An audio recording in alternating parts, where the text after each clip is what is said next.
Olá, seja bem-vindo para mais um vídeo do nosso curso. E o tema de hoje é como parar de dar desculpas, evitar a sabotagem e emagrecer. Quais são as desculpas que você costuma dar para não fazer aquilo que você reconhece como importante para o seu emagrecimento? Quais as sabotagens que normalmente você faz? Como você sabota o seu emagrecimento? Você já pensou sobre isso? Pois a proposta desse curso é abordar o controle do peso e o emagrecimento a partir de uma visão psicológica. E dentre as abordagens psicológicas, que são várias, a que eu utilizo para trabalhar com as pessoas com dificuldade de peso é a terapia cognitivo-comportamental, chamada hoje em dia, resumidamente, de TCC. E de acordo com a terapia cognitivo-comportamental, os nossos problemas começam na maneira de pensar ou de enxergá-los. E isso não é uma coisa recente relacionada à terapia cognitivo-comportamental. Muitos livros de sabedoria, muitos filósofos já falaram da importância da percepção que nós temos das dificuldades da vida para determinar o que a gente faz para enfrentá-los. Um desses filósofos é o Epíteto, que é um filósofo da Grécia Antiga, e ele dizia o seguinte: não são as coisas que nos perturbam, mas a opinião que tiramos delas. Lá no Talmud, por exemplo, se diz que nós não vemos as coisas como elas são, nós as vemos como nós somos. Ou seja, a forma como nós enxergamos uma situação vai nos predispor a sentir determinadas coisas, fazer determinadas coisas, decidir determinadas coisas, tomar determinadas decisões. O budismo, por exemplo, tem uma forma interessante de se pensar sobre as dificuldades. Eu tenho uma amiga, por exemplo, que é budista. Ela, quando está passando por uma dificuldade, ela costuma falar que não faz sentido reclamar e que, na verdade, ela fica feliz porque está passando por aquela dor, por aquele sofrimento, significa que ela está queimando um karma, né? Alguma coisa que ela fez numa encarnação passada e que de alguma maneira ela precisa corrigir. A dificuldade é a oportunidade que ela tem para poder fazer essa correção. E recentemente eu vi um livro na livraria que se chama Transforme Problemas em Felicidade, e é de um monge budista, e a ideia é mais ou menos essa, né? Como que a gente pode, a partir das nossas dificuldades, reconhecer que essa dificuldade nos chama a atenção para aquilo que a gente precisa aprender, para como a gente pode evoluir a nossa consciência de modo a ver nisso não uma razão para ficar impotente, ou triste, ou desanimar, mas pelo contrário, como que a gente pode fazer disso uma mola para o nosso crescimento. E a partir dessa ideia de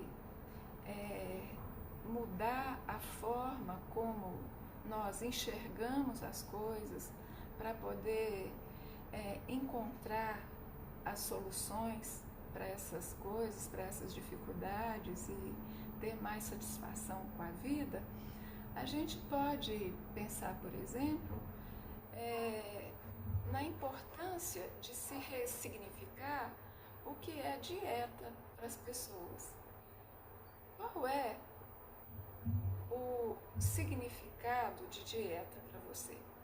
Quando você pensa que precisa fazer uma dieta, você entende que essa dieta é uma obrigação que você tem que cumprir, porque do contrário vai haver uma punição para você? Ou a dieta significa a oportunidade ou a decisão que você toma de fazer um compromisso com você mesma ou com você mesmo para viver melhor?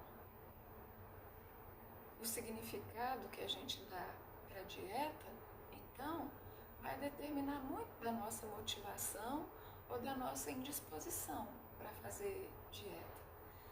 E então é importante a gente pensar, né, que quando a gente toma a decisão de fazer uma dieta, nós estamos, na verdade, tendo essa possibilidade de assumir uma responsabilidade com a nossa vida, com a nossa saúde. E eu costumo falar que uma pessoa que ela pode até cumprir muito bem as obrigações que ela tem, ser muito justo, muito verdadeiro, né? Cumprir as obrigações, pagar as contas em dia, mas se essa pessoa ela não cuida da saúde dela, ela está sendo irresponsável. Então, a dieta é uma forma de você mostrar a responsabilidade que você tem com você mesmo, com a sua vida e até com as pessoas que estão ao seu redor. Porque se você tem uma hipertensão e não trata, por exemplo, e se você tem um AVC, uma coisa assim, quem vai cuidar de você? Você acaba legando às pessoas um peso que é cuidar de você por causa de uma irresponsabilidade sua. E a vida já é difícil, não é fácil para ninguém a vida, né? A gente não pode pesar o outro por causa das nossas irresponsabilidades. Então, repense o sentido que você dá para a dieta na sua vida. Mas quais são normalmente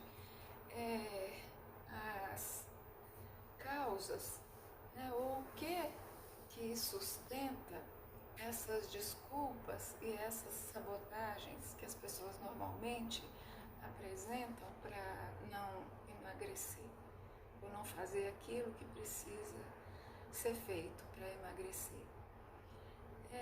Uma das coisas que eu vejo é que eu não acho que seja uma condição da contemporaneidade só. Sempre na humanidade a gente viu pessoas muito esforçadas e pessoas que não são tão esforçadas assim. Mas se a pessoa tem um esforço, uma aversão ao esforço, ela não vai se dispor a fazer tudo aquilo que uma dieta exige. E essa aversão ao esforço, ela tem razões sociológicas ou até mesmo culturais, né? Quando a gente lembra, por exemplo, que a palavra trabalho, ela vem lá da Grécia Antiga, tripalium, que era um instrumento de tortura que eles usavam para torturar os escravos. A gente vê que a palavra trabalho ela não tem uma origem muito boa, né? E se a gente pensa também, né, que o Brasil foi um país onde houve escravidão e que na época do Brasil colônia, trabalhar era coisa de escravo, né? Então, por causa dessas coisas, às vezes a gente acaba criando uma certa rejeição aos esforços que a gente precisa de fazer.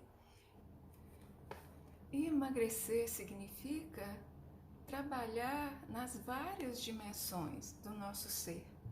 Né? Um processo de emagrecimento envolve trabalhar o corpo físico, o corpo mental, o corpo emocional, o corpo espiritual.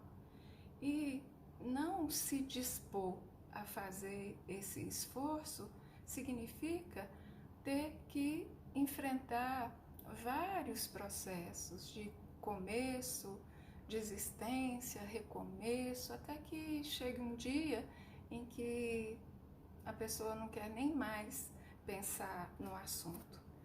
Então, entre essas razões, né, das desculpas e das sabotagens, existe essa aversão ao esforço, existe também o que a gente chama em psicologia de desesperança aprendida. A desesperança aprendida é um conceito que explica a origem da depressão.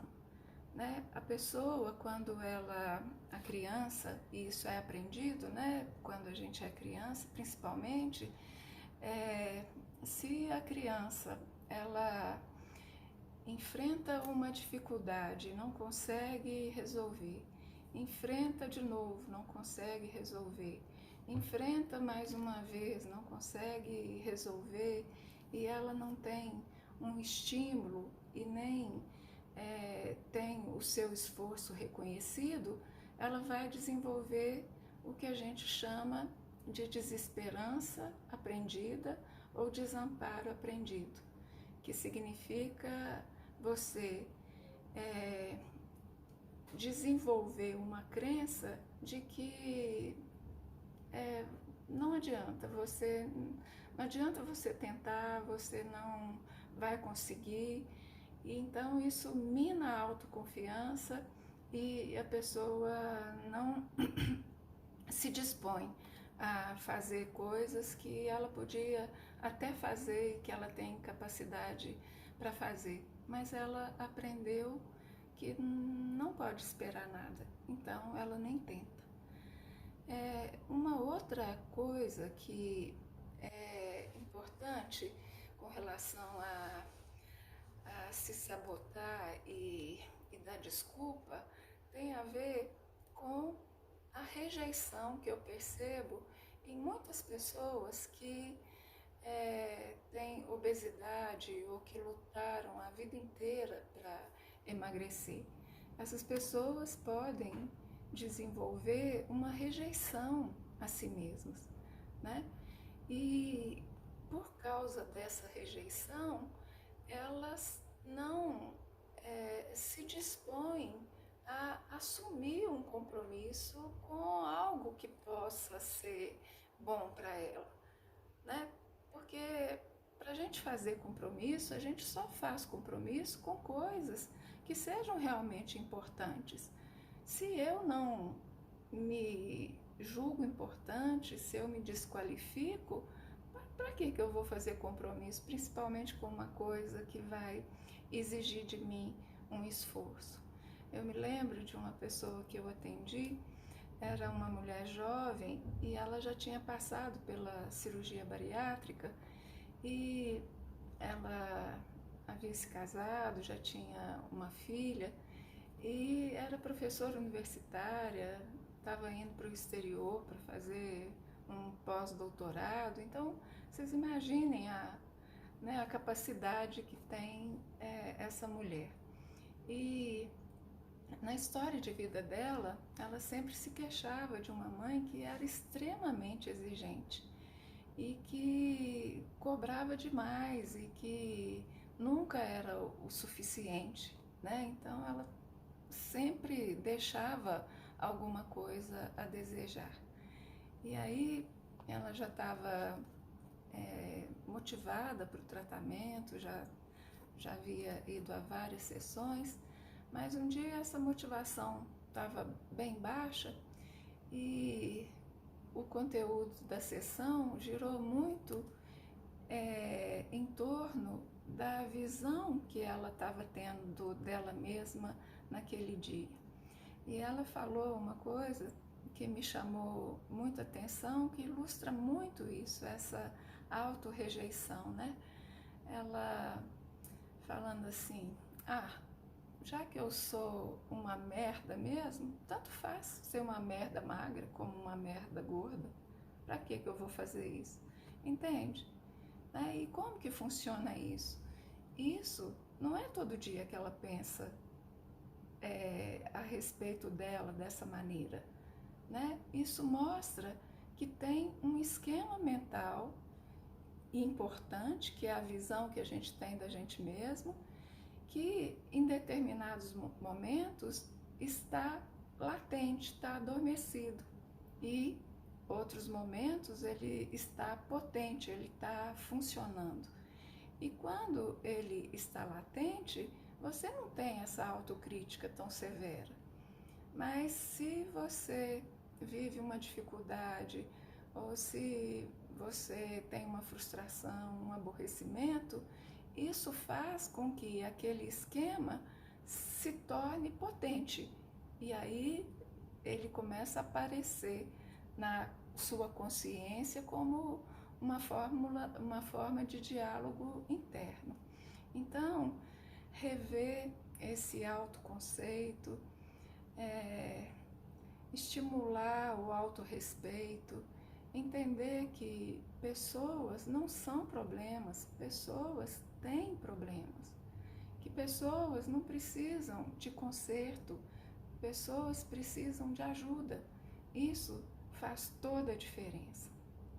Mais uma razão para que as pessoas se sabotem e deem desculpas são as armadilhas que nós mesmos caímos, armadilhas mentais, que pela forma como que nós pensamos, a gente desconsiderando ou ignorando essas sabotagens, esses pensamentos de sabotagem, a gente pode cair neles e não nessas armadilhas e não saber sair delas.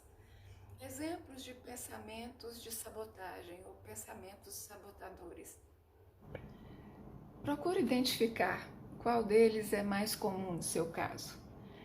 Estou muito triste, eu mereço. Ou estou muito ocupado para fazer dieta.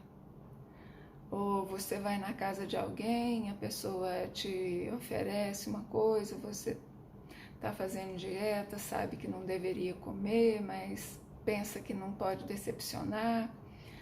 Ou é um momento muito especial, ou eu não tenho força de vontade mesmo, ou já perdi o dia, eu já comi o pudim mesmo, vou comer o bombom, aí amanhã eu recomeço.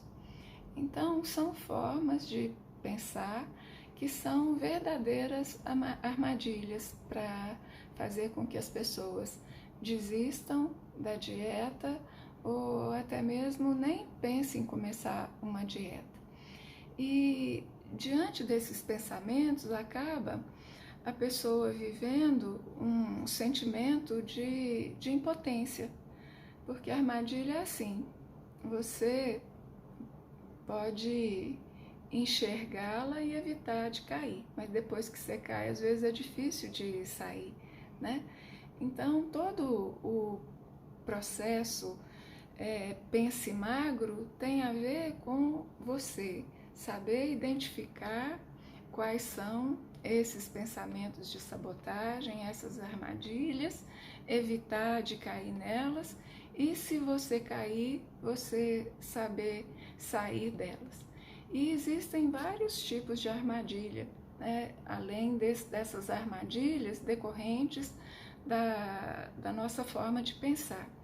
Tem as armadilhas, por exemplo, familiares, né?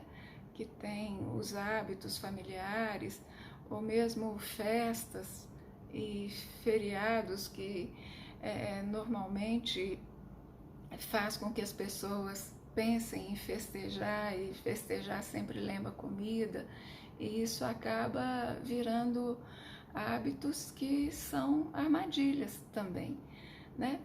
Então, um cartão de enfrentamento é um expediente que se usa na terapia comportamental de uma maneira geral, que é, diante de uma situação onde você está acostumado a responder de uma determinada maneira, você vai ter escrito o que você deve fazer. Então, o cartão de enfrentamento, ele é como se fosse um puxão de orelha para que você tome contato com a realidade, para que você reconheça o que é importante para você naquele momento, né? É uma forma de fazer que na luta entre um cérebro emocional, que quer prazer instantâneo e imediato, e o cérebro racional, vença o cérebro racional, que pode decidir melhor, com mais consciência, aquilo que é o melhor para você. E a Judith Beck, ela usa uma expressão interessante que é hábitos de desistência e hábitos de resistência.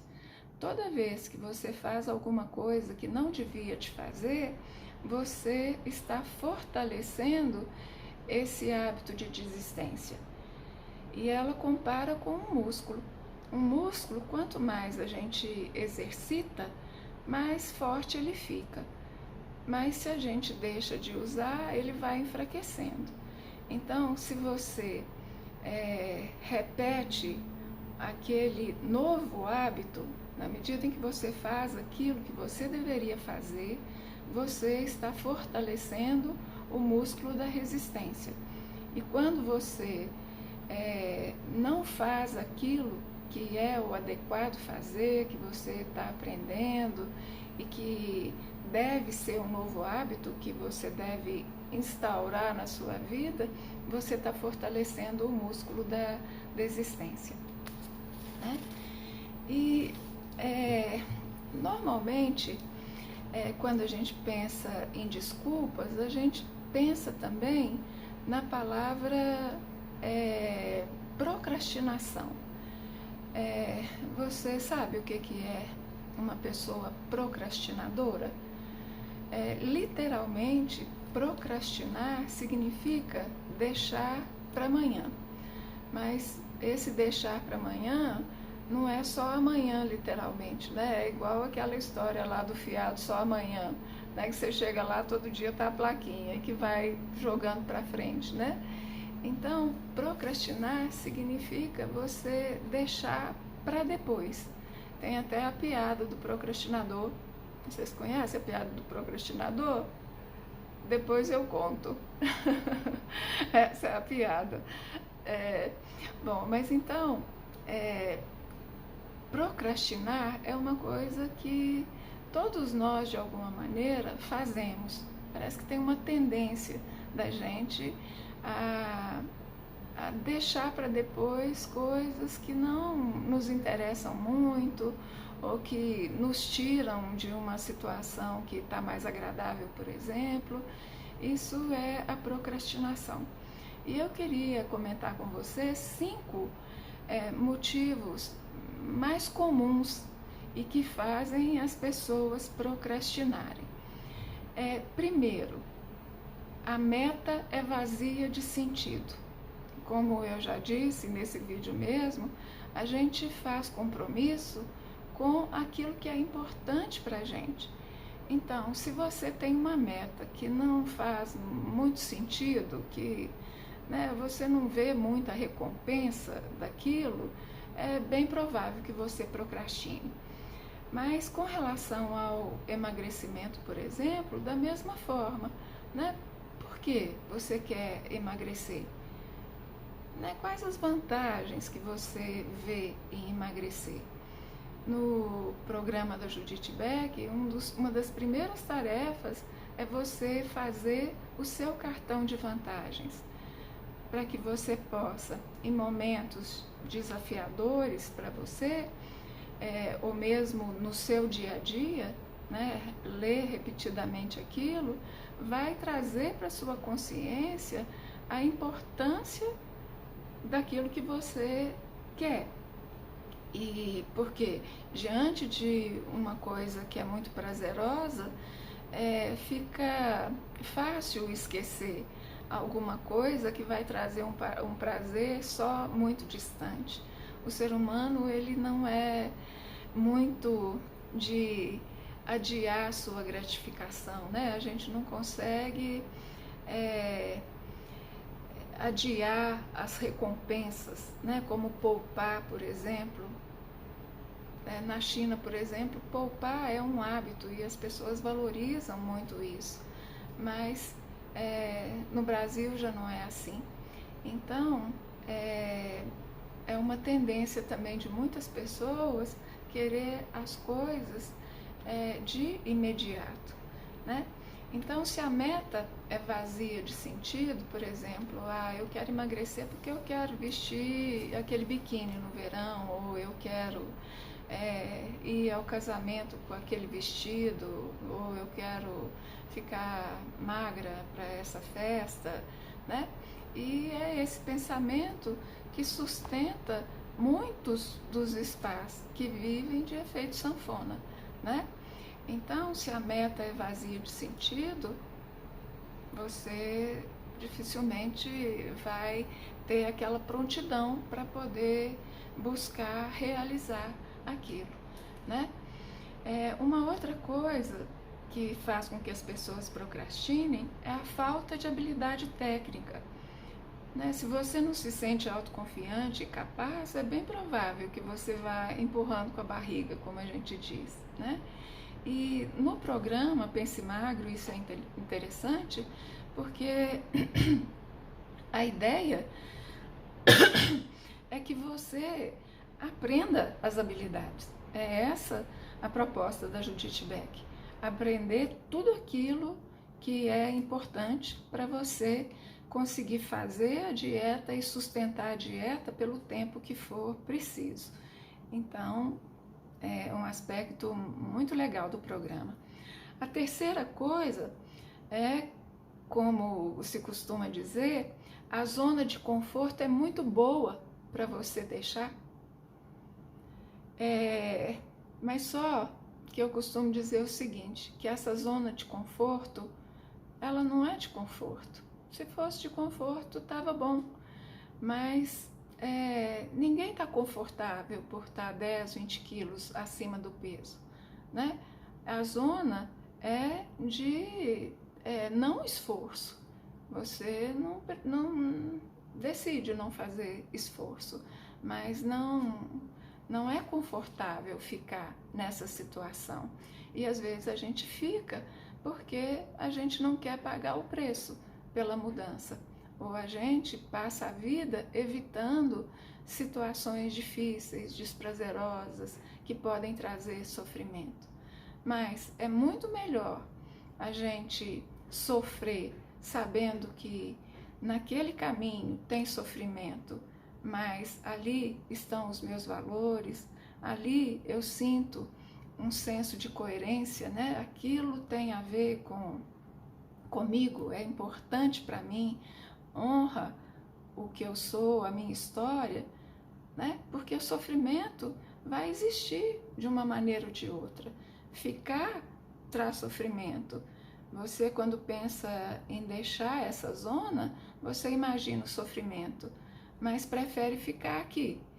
Como diz o ditado, né? É preferível um inferno conhecido do que um céu duvidoso.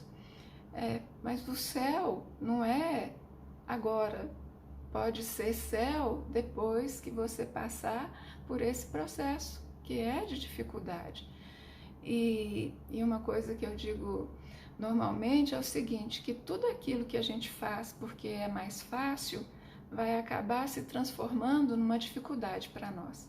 Mas tudo aquilo que é difícil, mas que a gente se dispõe a fazer, de tanto fazer vai ficar mais fácil. É importante a gente ter essa consciência. Uma outra coisa que leva as pessoas a procrastinarem é a falta de energia. Às vezes a pessoa está tão cansada, ela quer fazer tudo o que ela faz, que é uma jornada cansativa, e não tira determinadas coisas para que ela possa se dedicar à dieta. E isso gera uma sobrecarga que faz com que a pessoa não tenha realmente disposição, nem força e nem energia para seguir uma dieta, que é uma coisa exigente também, né? Quem quiser fazer uma dieta com sucesso precisa saber que tem que dedicar tempo e energia e esforço a isso. E a outra coisa que faz com que as pessoas procrastinem é não saber reconhecer recompensas que a gente vai ter a longo prazo. Um dos cartões de enfrentamento que a Judite coloca lá no livro dela é melhor ser magro. Olha, isso aqui tá muito gostoso, eu sei que tá, mas nada é mais gostoso do que poder emagrecer e alcançar isso que eu estou querendo.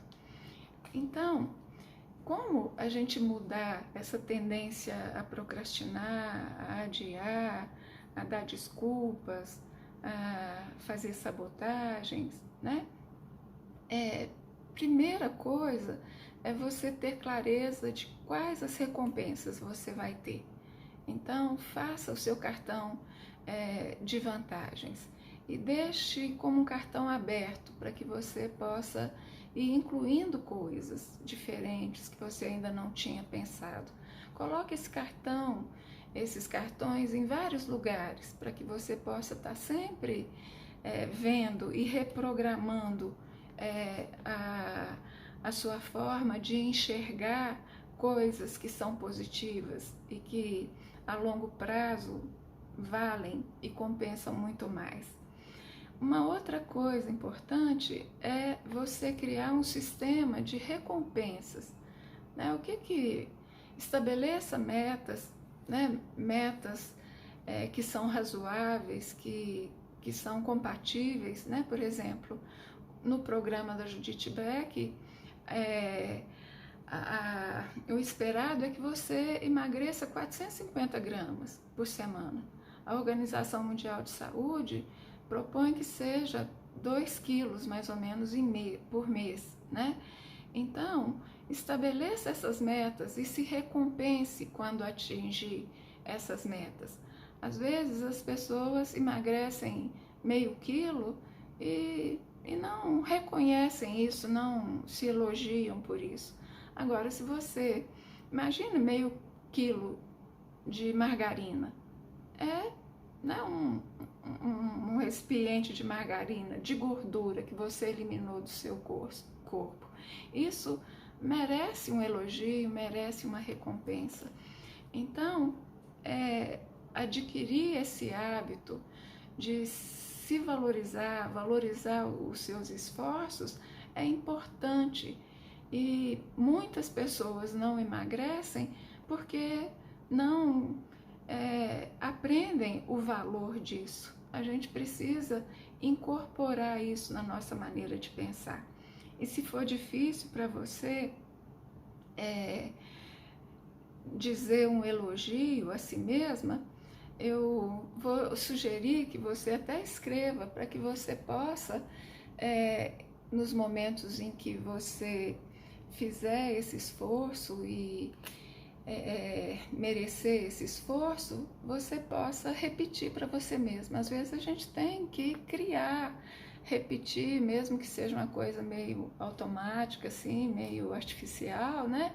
Mas isso vale. Então, diga para você: eu reconheço o seu esforço até aqui, e te admiro por sua caminhada. Parabéns. Então, é um jeito legal da gente poder começar a se elogiar, criar um arquivo onde a gente possa colocar as coisas que a gente faz que tem valor. Eu falo que é o arquivo do reconhecimento, né? Então, diga para você mesmo: eu reconheço o seu esforço até aqui e te admiro por sua caminhada. Parabéns! Uma outra dica é: tenha um cantinho do pensamento para você parar no seu dia a dia e se perguntar: eu estou me sabotando? Eu estou dando desculpas? Eu estou procrastinando? Né? Reconheça que você ainda usa disso, né, para se prejudicar, porque o prejuízo é você mesmo, né?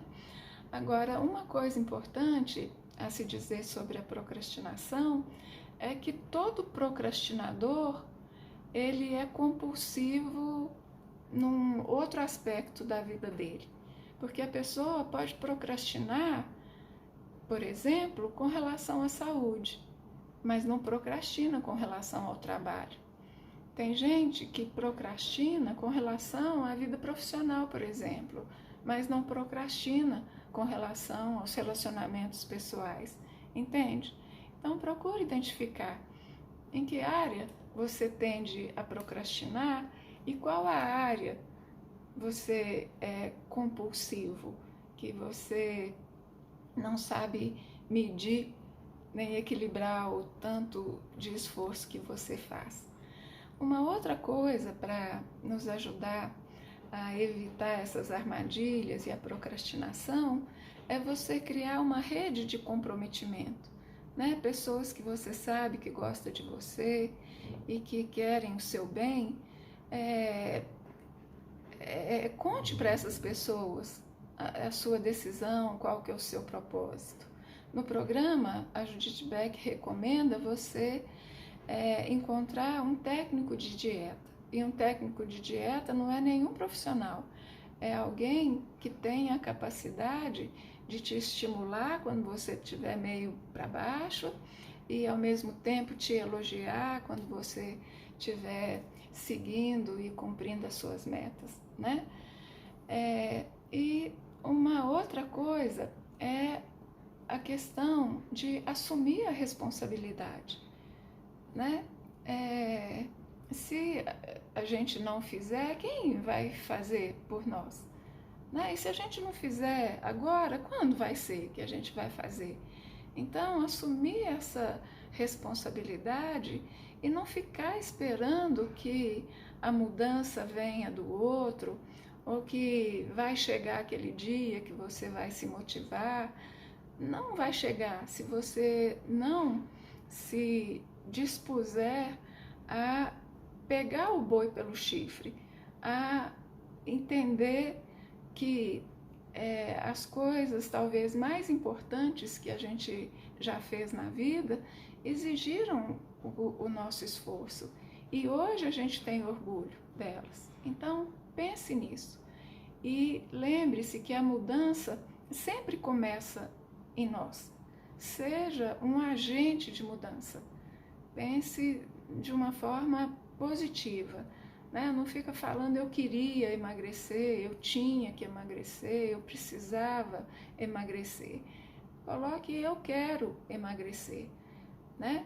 E sabendo que você vai encontrar obstáculos nesse percurso, mas você agora vai estar fazendo um trabalho em que você vai aprender vários recursos e muito conhecimento que vai te dar poder para lidar com esses obstáculos.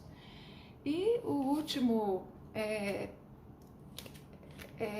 a última dica para evitar essa procrastinação e esse adiamento, essas desculpas, é você aprender a disciplina. E disciplina, para mim, gente, significa você ser capaz de valorizar o esforço, de amar o esforço. Eu tinha uma professora de yoga que falava assim, que o bom mesmo é o trabalho realizado. depende, né? Quando a gente termina, ai, que satisfação, que alegria, né? Mas a gente, quando faz um trabalho que a gente gosta, a gente tem satisfação durante o fazer esse trabalho, né? E muitas vezes as pessoas estão tão insatisfeitas com a vida, com as escolhas que fizeram, e essas escolhas não respeitaram, né, os próprios desejos, muitas vezes porque as pessoas elas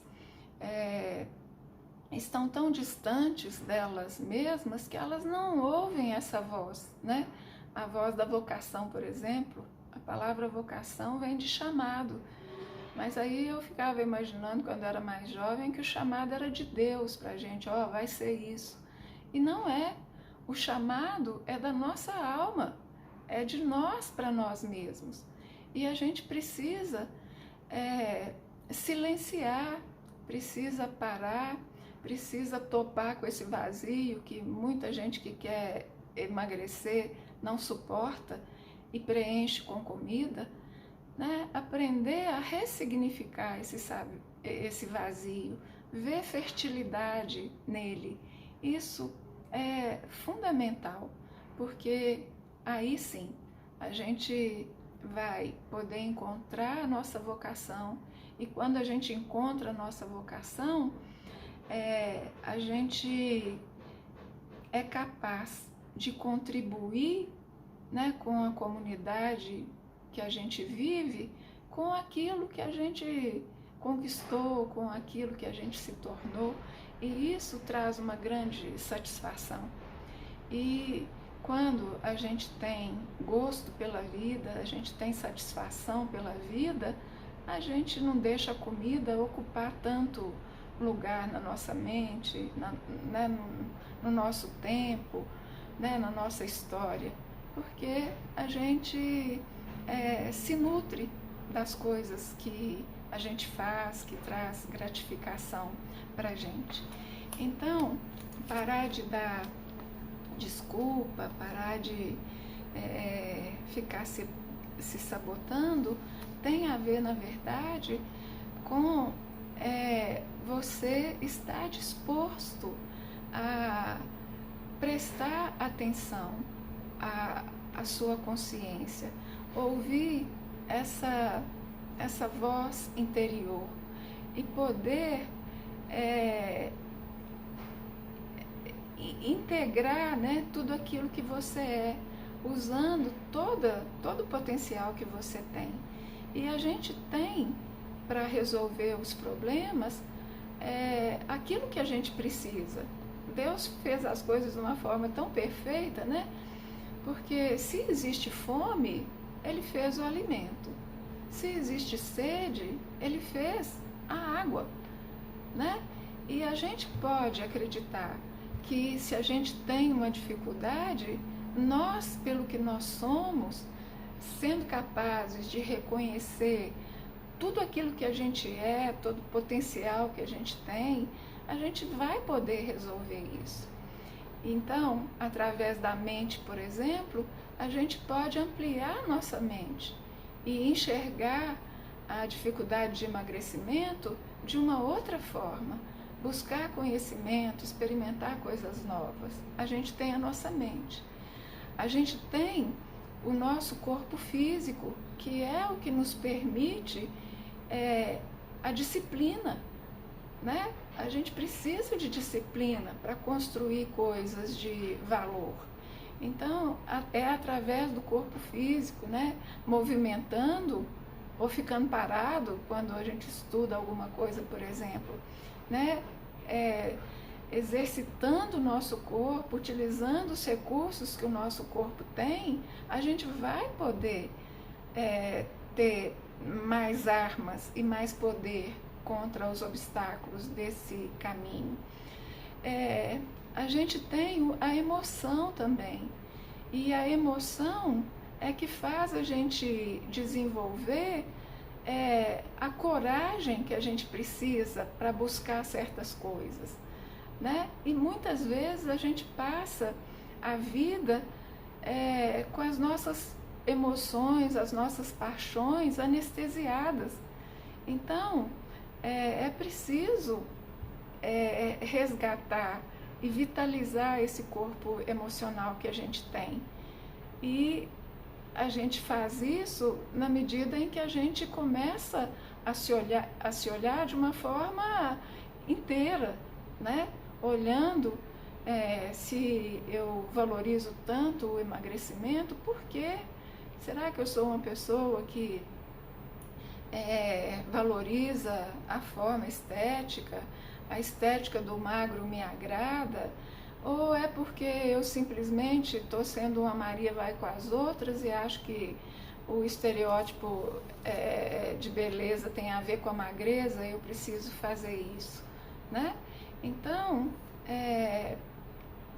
como é importante, né? A gente acha as pessoas bonitas, não é pela magreza ou pela gordura, né? A gente, quando acha uma pessoa muito bonita, a gente vê assim o brilho que ela tem, mas o brilho, que brilho é esse? É o brilho de poder confiar, né? E ter respeito e amor por aquilo que ela é. As pessoas mais bonitas são as pessoas que se veem dessa maneira, né? E a gente tem, além da visão, da paixão, da disciplina, a nossa consciência, que diz respeito às forças espirituais que a gente tem. E essa força espiritual, ela está relacionada à nossa consciência. Espiritualidade significa uma consciência evoluída.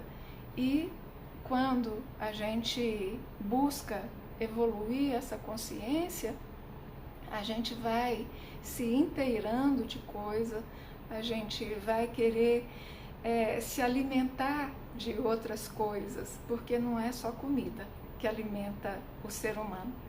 Então, eu vou ficar por aqui e a gente se vê no próximo vídeo. Até lá!